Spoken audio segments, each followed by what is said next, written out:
Bonjour à toutes et à tous. La question du 23 février 2026. Les acteurs du secteur public, par leurs nombreuses activités de prédation et de prostitution, ont mis l'avenir des jeunes dans des placards et le chemin de l'Europe dans des conditions totalement dépourvues de sensibilisation est devenu l'unique perche. Comme quoi, lorsqu'on se noie, on peut même s'accrocher à un serpent.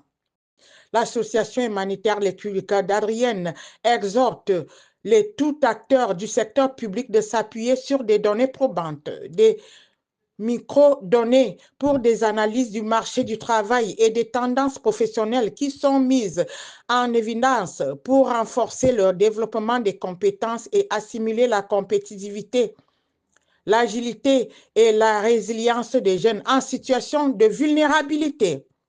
La question de leurs compétences et connaissances doit être actuellement au cœur des agendas politiques. Comme en témoignent des initiatives telles que l'année continentale des compétences liées à l'emploi, les acteurs du secteur public doivent chercher à renforcer le système du développement des compétences et connaissances des jeunes, à promouvoir l'apprentissage en leur offrant des opportunités de formation professionnelle tout au long de leur vie. L'amélioration des compétences et la requalification afin de soutenir leur compétitivité, l'agilité et la résilience de la main-d'œuvre face aux chocs et à des perturbations qui les poussent à franchir la Manche pour un Eldorado inexistant. Ainsi, les accompagner aux tendances transformatrices à long terme telles que la transition numérique et technologique avec des formations qualifiantes. Cela concerne tous les jeunes chercheurs d'emploi qui sont confrontés à des obstacles qui sont des perturbations de l'éducation, formation, transformation, une épine dorsale de la future génération en manque de main-d'œuvre. Ce blog examine des tendances du marché du travail et des professions et donne un aperçu des défis et des opportunités de point de vue sémantique du développement des compétences et des connaissances. Pour limiter l'afflux migratoire des milliers de jeunes vers le sol européen, leur participation doit devenir un site de maintien lié à la main-d'œuvre, les encourager aux facteurs économiques du développement socio-professionnel et culturel qui influencent et varient des compétences d'un jeune à l'autre. Les acteurs du secteur public doivent aider les pays européens qui accueillent des milliers de jeunes à lutter contre l'immigration clandestine. Cela s'explique en grande partie par une culture de promotion à l'emploi à temps plein ou à temps partiel, y compris ceux qui sont encore dans l'éducation et la transformation. La situation des jeunes vulnérables doit être relativement relevée avec la participation de l'État qui peut subventionner leur formation pour des raisons variables et avec un taux d'activité élevé, sans écart de sexe, important dans le contexte de prise en charge égalitaire, équitable à l'embauche. Les acteurs du secteur public peuvent accomplir des différentes réalités de la jeunesse en les reflétant dans des structures professionnelles à des emplois qu'ils peuvent occuper après la formation. Il y a l'urgence qui se présente pour remédier à cette inadéquation.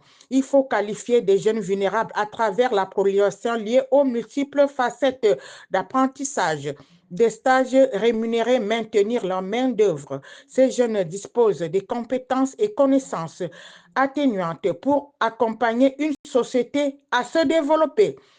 Pour limiter l'afflux migratoire, des données tirées des microdonnées relèvent que le degré élevé d'adaptation des professionnels semi-qualifiés dans de nombreux pays du monde. Par exemple, un jeune ayant un niveau secondaire ou inférieur peut être employé à des groupes de personnel expérimentés qui le forment pour un indicateur lié à l'acquisition et à l'adéquation du mouvement professionnel.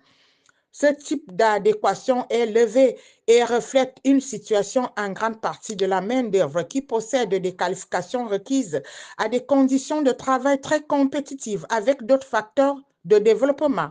Il existe de nombreuses formes de qualification et de nombreuses façons de mesurer des proportions importantes pour des multiples emplois à haute productivité qui suggèrent des avantages majeurs pour améliorer les compétences des jeunes pour le biais des meilleures offres pour la qualification et l'avenir.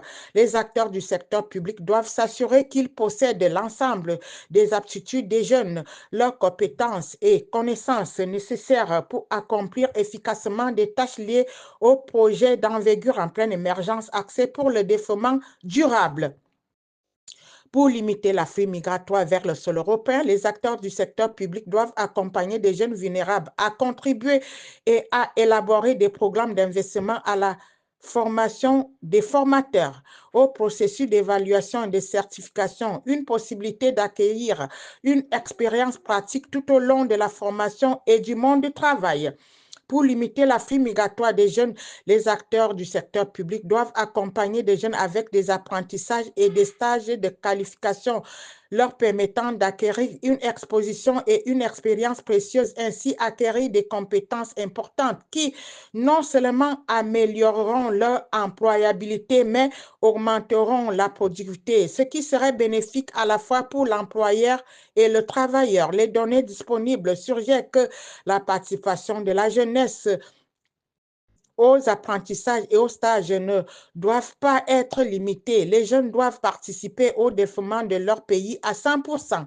Leur contribution en tant que citoyens autonomes, indépendants, importants au développement des compétences qui se traduisent par l'adoption de la norme.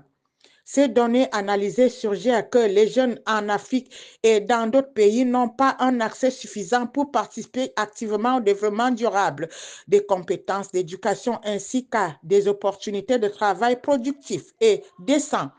Les acteurs du secteur public sont dans l'obligation de contribuer ces lacunes tenaces aux besoins prioritaires exigés par des droits de l'homme et de la citoyenneté. Il faut un soutien constant et inébranlable très fort de part des aides financières venant de l'État. Il faut engager des jeunes actifs avec des partenariats sociaux, des employeurs du secteur public ainsi que des acteurs au niveau communautaire.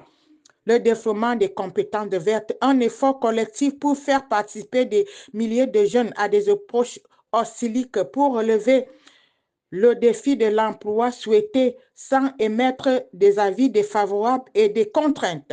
Des jeunes d'aujourd'hui sont artisans du changement de demain. Les acteurs du secteur public et l'État sont dans l'obligation de les accompagner pour qu'ils soient dotés des compétences nécessaires pour élever des défis et saisir des opportunités de chance liées à l'avenir afin de les encourager pour qu'ils puissent construire une société plus prospère, plus inclusive et plus pacifique, un impact qui sert à limiter l'immigration clandestine des milliers de jeunes vers l'Europe. Fin de citation.